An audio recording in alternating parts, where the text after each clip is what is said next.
Gaudete Sunday, the term gaudete is Latin, and it is an imperative. It is a command. Rejoice. It's not a suggestion. It's not, oh, hey, look, everyone is rejoicing. This is given to us in times when people were not rejoicing. And so God commanded them, rejoice. It's an act of faith, so that we know that the Lord is faithful. He will do what he promises. And what is it that God promises? Well, Isaiah says, the Spirit of the Lord is upon me because the Lord has anointed me. To be anointed, priest, prophet, king. If you are an anointed one, you are the Christ. Or, in our case, we are Christians because we have been anointed with oil at our baptism and with the Holy Spirit. So, God sends him, and what does he send him to do? To bring glad tidings, or the gospel, the evangelium in Greek, the glad tidings, to the poor. And when he says poor here, he does not mean the financially poor, although it wouldn't be excluded. But it's the poor in spirit. It's the people whose lives are empty of meaning. They lack that joy that the Lord's Spirit brings them. To heal the brokenhearted, to proclaim liberty to captives and a release to the prisoners, to announce a year of favor from the Lord and a day of vindication by our God.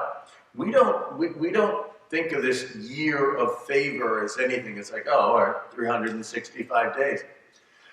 That's not how a Jew would have heard this. For the Jews, every seventh year was a sabbatical year. You kind of let everything rest. 7 of those is 49 years, and the year after that was called a Jubilee year. A Jubilee year, all debts were forgiven. Land that had been lost or sold was returned to the original owners. Captives were set free. Prisoners were released. It was this time of grace and favor. And so God is telling the people, rejoice, because God is going to bring about this Jubilee year.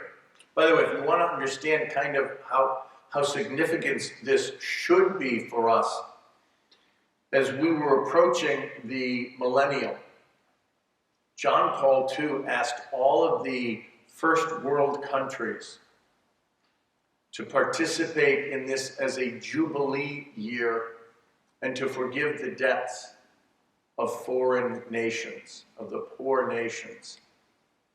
That's how we should hear the year of favor. We need to rejoice. And why do we need to rejoice? Because God is going to bring about this time of great blessing, this freedom. And when we think of this in our lives, what holds us prisoner? What holds us captive? Well, in this day and age, clearly fear of the coronavirus, fear of coronavirus and the pandemic, just all kinds of things that may be weighing us down. And so the church says, rejoice, gaudete, rejoice. We have to rejoice heartily in the Lord.